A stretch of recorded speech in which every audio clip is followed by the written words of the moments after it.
Hi mga katipid! Ito na naman ang inyong lingkod na si Master Jinx na maghahatid sa inyo ng ulam tipid tips. Okay? Ulam kita. Okay, so basta ang budget natin, every dish na lulutuin natin is 100 pesos or less. Aray ko. Okay, hindi tayo lalagpas ng 100 pesos. Okay? So, lagi nyo lang tatandaan. Okay, number 1 rule. Ito ay murang ulam, pero malinamnam, okay? Medyo tinipid, pero solid. Yan ang sinasabi ko sa inyo. So, alam ko, maulan ngayon, madaming hindi makalabas, hindi makabili ng ulam, hindi makapamalengke. Eto na ang hinihintay nyo. Murang ulam, pero sigurado makapadami kayo ng kanin. Okay? Ihanda ang kanin. Ako nga, tol, ang dami kong kanin, no?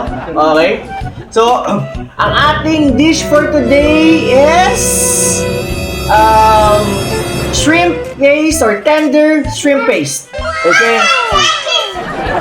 Ito na kayo, may ngayon ako kasi na-excite din siya kumain eh. So, ito ay tender shrimp paste.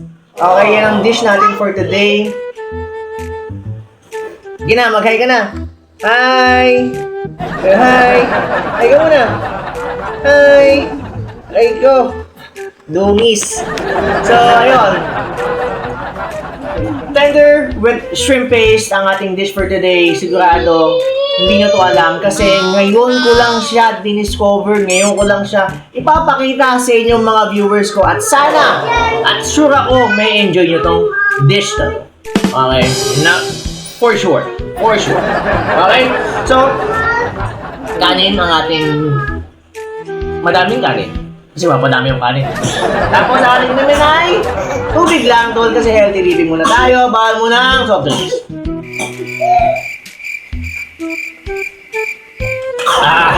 Read. So, kung gusto niyo makita kung paano ko niluto tong dish na to, papakita ko sa inyo.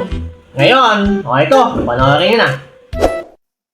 Hello mga katipid, at eto na ang ating basic tutorial kung paano lutuin ang ating na-discover na hidden gem at hidden dish kung tawagin, na ito ang ating special dish for today na request ng ating apors na si Ian Guash.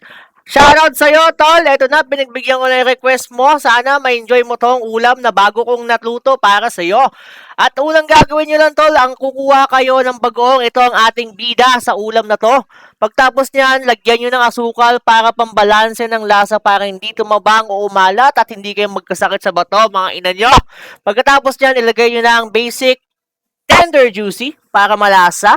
Huwag kayong maglalagay ng ibang hotdog kasi walang lasa yon. Dapat yung may cheese, tol. Huwag yung idol kasi hindi bayad yon. Okay, pagtapos yan, ready to cook ng tol. Less than 5 minutes. Diba? Pagtapos nun, kainin nyo na. Let's go. Solid to mga tol. Let's go. Papam, salute boy. Babu! At eto na ang ating finished product ng ating tender shrimp paste. Okay? For sure. Okay. Sarap ako. Ready na ba kayo? Ito to, walang sisihan. Okay. Basta ako, binibigyan ko lang kayo ng tips.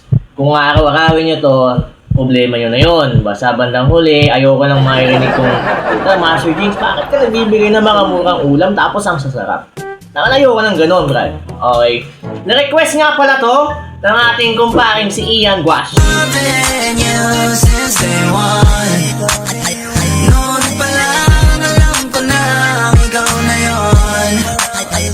Okay. Kung para sa'yo, pare, ito na ang request mo.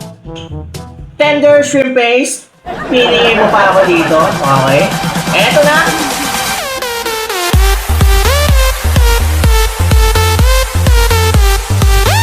Okay. Tender shrimp paste. Less than 100 pesos lang to, mga katipid. Ang ating ingredients ay hotdog, bagoong. Let's go! Okay. Tikman natin, okay? Tikman natin. Putang ina, hindi pwede walang taste test, boy. Ang ating hotdog at hotdog, boy.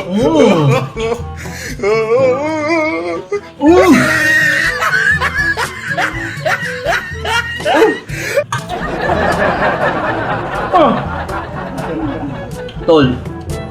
Believe me, ang sarap. Aray ko! Ang sarap. Ang sarap. Hindi ko in-expect na ganito siya kasarap. Alam ko masarap, pero hindi ko in-expect na sobrang sarap.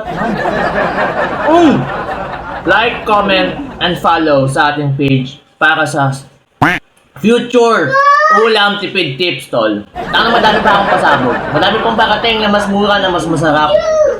Aabangan nyo talaga. Putang ina. Aray Sabihin nyo ko. lang kung ano gusto nyo lulutuin natin. Basta kaya ng budget. 100 pesos lang, ha. Okay? Ayun lang naman, tol. Aray ko mo. Ang dami na pa kang nagumot. Kaming bataan, baboy!